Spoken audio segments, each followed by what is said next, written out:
কীরকম মেয়ে পছন্দ অ্যাজ এ লাইফ পার্টনার? সেটা ওর বান্ধবীরা বলতে পারবে। কীরকম মেয়ে পছন্দ বললেই মনে হয় যেন এরকম। আচ্ছা, আপনার বিরিয়ানিতে কীরকম আলু পছন্দ? তুমি কি সিঙ্গেল, রেডি টু মিঙ্গেল? আপাতত না।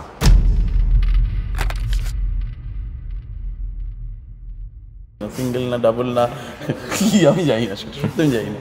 তাহলে মহিলা অনুরাগিনীরা এখনো চেষ্টা চরিত্র চালিয়ে যেতে পারেন বলছো? হ্যাঁ, চালিয়ে যেতে পারে তাদের ইচ্ছে হলে। শুধু তোমার চরিত্রটা সম্পর্কে একটু জানতে চাইবো। চরিত্রটার মধ্যে ইনোসেন্স তো রয়েছেই। সুহত্রর ক্যারেক্টার দেখে, সুহত্রর অভিনয় দেখে লোকজন কিন্তু একটু অন্যভাবে ভাববে। ডাক্তারবাবু খুব ভালো মানুষ ছিলেন, আমাকে বাঁচতে দিল না। ডক্টর রায়ের মতো এইরকম একটা ব্রিলিয়ান্ট ডাক্তার খুন হয়ে গেল, তোমাদের পুলিশ জাস্ট কিচ্ছু করেনি। নমস্কার, সংবাদ প্রতিদিন ডিজিটালে আপনাদের সবাইকে স্বাগত। শহরে নতুন গোয়েন্দা, আর এই গোয়েন্দার আসার নেপথ্যে যিনি রয়েছেন তিনি হচ্ছেন দুলাল দে।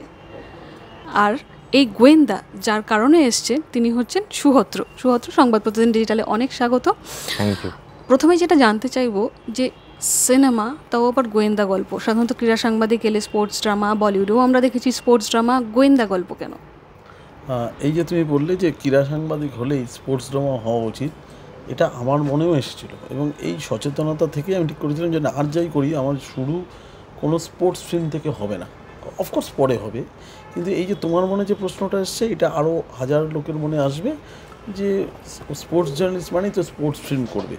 এই জন্যে আমি সচেতনভাবে এড়িয়ে গেছি এবং আমি এমন একটা সাবজেক্ট নিয়েছি যেটা নিয়ে সাধারণ মানুষের একটা ভালোবাসা থাকে। বাঙালি মাত্রই একটা প্রত্যেকের গোয়েন্দা সুলভ বন থাকে, সঙ্গে আমি জানি যে নর্মাল থিং যে একটা গোয়েন্দা সুলভ বনের। তাই আমার মনে হচ্ছে যে আমি প্রথমটা গোয়েন্দা জনার দিয়ে শুরু করি, স্পোর্টস তো পরে করাই যাবে একদম। সুভদ্র, তোমার চরিত্রটা সম্পর্কে একটু জানতে চাইবো। আমার চরিত্রের নাম অমিত, ডক্টর অমিত।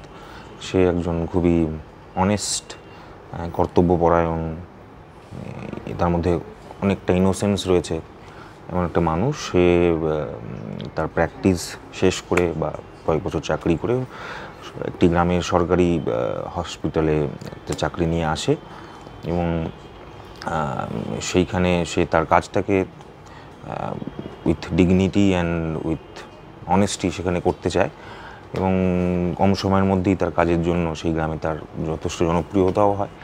কিন্তু দুর্ভাগ্যবশত সে সেই গ্রামের বড় বড় মাথাদের পলিটিক্সের মধ্যে পড়ে যায় এবং সেই পলিটিক্সের দুর্নীতির জন্য তার একটা পরিণতি হয়। তো ইন শর্ট আমার চরিত্রটা এরকমই এবং সেই পরিণতি নিয়েই সেই গল্পের বাকি বুননটা হয়েছে আর কি। এই চরিত্রটার জন্য তুমি সুহত্রকেই কেন বাছলে? যে ক্যারেক্টারটা যারা সিনেমা দেখবে তখন দেখলেই বুঝতে পারবে, সুহত্র যখন মৃত্যুটা হবে একজন ডাক্তারের, মানুষ তখন কাঁদবে যে সত্যি এরমভাবে ওকে খুন করলো। এই যতক্ষণ না মানুষ ওর সঙ্গে একাত্ম হবে, ওর মৃত্যুতে কষ্ট পাবে, ততক্ষণ কিন্তু ওর খুনি কি ধরা পড়লো কি পড়লো না, এই ক্রাইসিসটা তৈরি হবে না। তাই সুহত্র ছাড়া কোনো অপশান ছিল না। সুহত্র, অগ্নিশ্বর উত্তম কুমারের রেফারেন্সে তোমার কথা মনে পড়ছে, কি বলবে? চরিত্রটার মধ্যে যেটা বললো সেইটার একটা ইনোসেন্স, যেটা আমিও বললাম, ইনোসেন্স তো রয়েছেই। এবং মানে আমার কাছে চরিত্রটা আসেও খুব অদ্ভুতভাবে। মানে হুট করেই দুলাল আমাকে ফোন করে বলে যে মানে ছবিটা করছি এরকম একটা চরিত্র। 3-4 দিন আগে বোধ হয়, 3-4 দিন, এক সপ্তাহ হবে, এক সপ্তাহ আগে হবে। ওকে ডেটও দিদি, এই ডেট একদম। তো এরকম হুট করেই আসে এবং আমিও বুঝতে পারছি না এক সপ্তাহ আগে কী করবো, কীভাবে করবো। তো ওরা বললে তুই আয়, তুই এক্ষুনি শোন করে আমরা তখন এক জায়গায় বসি এবং খুঁজছিলাম ও কোথায় আছে কলকাতা শহর। বললো আমি রাজারহাটের ওদিকে, আমি এখনই যাচ্ছি। বলো না তুমি দাঁড়াও, এক্ষুনি দুলালদা একটু প্যানিক করে যখনই এরকম সিচুয়েশনে পড়ে যায়, এক্ষুনি সব হতে হবে। তো দুলালদা তখন আমাকে করে, তখন দুপুর, সেদিনই মানে বিকেলবেলা না দুপুরবেলা, হ্যাঁ দুপুরবেলা আমরা দেখা করলাম ওই সুইং ক্লাবে এবং সেখানে বসে দুলালদা পুরো স্ক্রিপ্টটা আমাকে শোনায় এবং স্ক্রিপ্টটা শোনার পরে মানে একটু স্বার্থপরভাবেই বলছি যে আমার যেই চরিত্রটা সবচেয়ে বেশি পছন্দ হয়েছিল সেই চরিত্রটাই আমাকে দুলালদা করতে বলে। তো তারপরে আর কোনো না করার বা এগোনোর কোনো কারণ ছিল না আর কি। যেই চরিত্রটা সবচেয়ে বেশি পছন্দ হয়েছিল বললে, তো এই চরিত্রটা সবচেয়ে বেশি কেন পছন্দ হয়েছিল? ওই ইনোসেন্সটার জন্য। কারণ আমরা তো দিন দিন মানুষ যেভাবে এগোচ্ছে, ইনোসেন্স তো হারিয়ে যাচ্ছে মানুষের ভেতর থেকে, ইনোসেন্স একদমই থাকছে না। তো সেই জায়গায় দাঁড়িয়ে আমিও মানুষ, আমারও অনেকটা, আমারও মনে হয় আমারও অনেকটা ইনোসেন্স হারিয়ে গেছে। তো সেইখানে দাঁড়িয়ে যদি একটা চরিত্র করার সুযোগ হয় আমি যে জবটা করি সেই জবের মাধ্যমে, যে কোথাও গিয়ে আমি আমার ভেতরের ইনোসেন্সটাকে ট্যাপ করে সেটাকে এক্সিকিউট করতে পারি, সেটাকে কোনো ছবিতে সেটা পারফর্ম করতে পারি, সেটা রয়ে যাবে। সুহত্রর অভিনয়ের পর, এই সিনেমার পর সুহত্রর ক্যারেক্টার দেখে, সুহত্রর অভিনয় দেখে লোকজন কিন্তু একটু অন্যভাবে ভাববে। সুহত্র বলছিল যে ওর মধ্যে অনেকটা ইনোসেন্স হারিয়ে গেছে, কতটা ইনোসেন্স হারিয়ে গেছে আর কতটা আছে সেটা ওর বান্ধবীরা বলতে পারবে, আমি কি করে বলবো? আমি তো আর বান্ধবীরা। এটা তুমি কোন এক্সপিরিয়েন্স থেকে বলছো?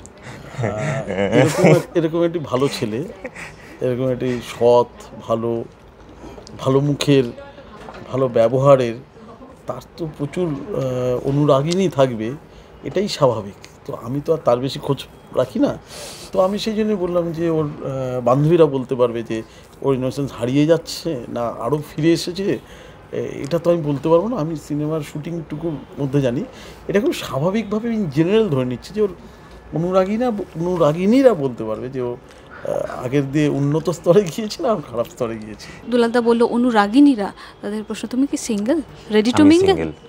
Ready to mingle?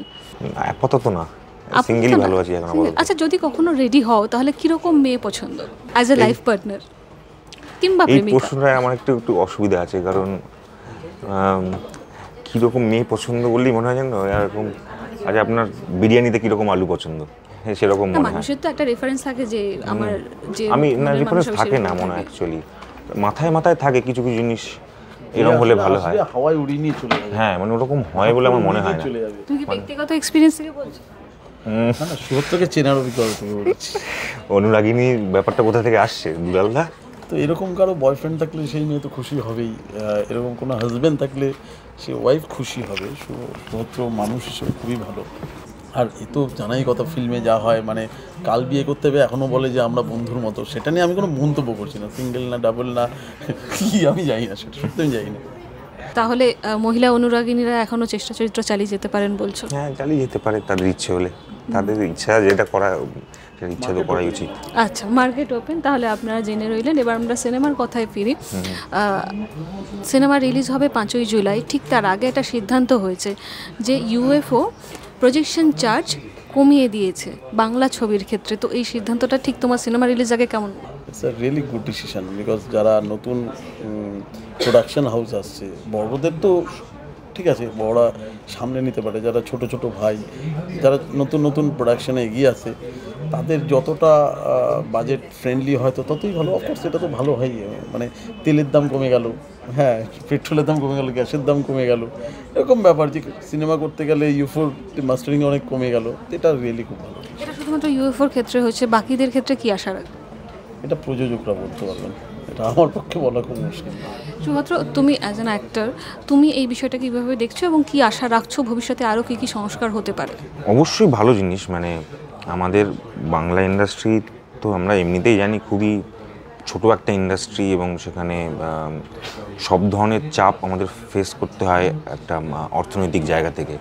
দিনের মানে আমরা শুটিংও করতে হয় কম দিনে, আমাদের বাকি সব দিকে নজর রাখতে হয় অর্থনৈতিকভাবে, যে এটার বাজেট না বেড়ে যায়। সেটার একটা ডিরেক্টলি এবং ইনডিরেক্টলি দুভাবেই একটা তার প্রভাব পড়ে ছবিটার ওপর, কারণ at the end of the day এটা পুরোটাই একটা পয়সার খেলা। তো সেইখানে দাঁড়িয়ে ছবি তৈরি হয়ে যাওয়ার পরে ছবি দেখানো, সেটা একটা বড় জিনিস। ছবিটা আমি তৈরি করে ফেললাম, এবার ছবিটা দেখাবো, সেইখানে গিয়ে যদি আমরা অর্থনৈতিক কারণে পিছিয়ে আসতে হয়, যে আমি যেই পরিমাণ হলে আমরা দেখাতে চাই সেই পরিমাণে হলে দেখাতে পারছি না শুধুমাত্র পয়সার জন্য, সেটা খুবই খারাপ দিক। সেই জায়গায় দাঁড়িয়ে এই ডিসিশনটা যে নেওয়া হয়েছে, মানে সাধুবাদ জানাবো সবাইকেই যারা এই ডিসিশনটা নিয়েছে, এবং এটা খুবই অ্যাপ্ট একটা ডিসিশন এই সময় দাঁড়িয়ে আমাদের বাংলা ইন্ডাস্ট্রির জন্য আমার মনে হয়। এবং বাকি যারা রয়েছে আমার মনে হয় ইউএফও ছাড়া যারা বাকি রয়েছে তাদেরও মনে হয় সেই জিনিসটা একটু বিবেচনা করা উচিত, যে এটা কম হয় তাহলে আমাদের সবারই ভালো হয়, সবারই ভালো হয়। ফিরে আসি অরণ্যের প্রাচীন প্রবাদে। তো সিনেমা হলে গিয়ে কেন মানুষ অরণ্যের প্রাচীন প্রবাদ দেখবে? যখন আমি ক্যারেক্টারটা ক্রিয়েট করি তখন আমার মনে এটা সবসময় মাথায় ছিল যে কেন, মানে আমি প্রথমে ভেবেছিলাম একজন সিআইডি ইন্সপেক্টরকে দিয়েই তদন্তটা করাবো। কিছুটা যাওয়ার পর আমার মনে হলো যে এরকম প্রচুর সিআইডি ইন্সপেক্টর রেগুলার যদি আমরা ওয়েব সিরিজ দেখি, সিনেমা দেখি, পুলিশের লোক এরকম তদন্ত করছে, তাহলে আমারটা ডিফারেন্ট কেন? একটা তদন্তের কত রকম ভাগ করা যায়, মানে সম্ভব না মানে ইয়ে করা। তখন আমার মনে হচ্ছিল যে আমি এমন একটা ক্যারেক্টার ক্রিয়েট করব যে ওভারকোট পরে না, যে বড় হ্যাট পরে না, যে চুল জ্বালায় না, মুখে পাইপ রাখে না, মানে সে গোয়েন্দা মানে দাবা খেলতে হবে এসবের মধ্যে নেই, সে নর্মাল মানুষ। আমার অরণ্য চ্যাটার্জি একটা ক্যারেক্টার হয়ে থাকবে এবং এটার সঙ্গে কারো মিল হবে না, এটা অরণ্য চ্যাটার্জির মতোই। সেই জন্যে আমার মনে হয় যে বাকিটা তো দর্শক দেখে বলতে পারবে। প্রথম দিন দেখে আমার ধারণা কিছু তো ট্রেলারে ঝলক গিয়েছে, কিছু পার্থক্য খুঁজে পাবে। আর চমকটা তো বললামই একটা আছে। আমাদের টিজার ট্রেলার রিলিজ করে গেছে, অনেক মানুষই সেটা ভালোবাসা দিয়েছে, অনেকেই পছন্দ হয়েছে। আমি আশা করব যে আগামী 5ই জুলাই যখন ছবিটি রিলিজ করবে তখন সেই সমান ভালোবাসাই উজাড় করে দেবে, এবং আমি আশা করব যে মানুষের যদি ভালো লাগে তারা সেই ভালোবাসা তাদের ভালোবাসার মানুষের কাছে ছড়িয়ে দেবে। থ্যাংক ইউ সো মাচ আমাদের সাথে কথা বলার জন্য। আর আপনারা সিনেমা হলে গিয়ে অবশ্যই দেখবেন অরণ্যর প্রাচীন প্রবাদ। ক্যামেরায় ব্রতিন কুণ্ডুর সাথে সুপর্ণা মজুমদার, সংবাদ প্রতিদিন .in।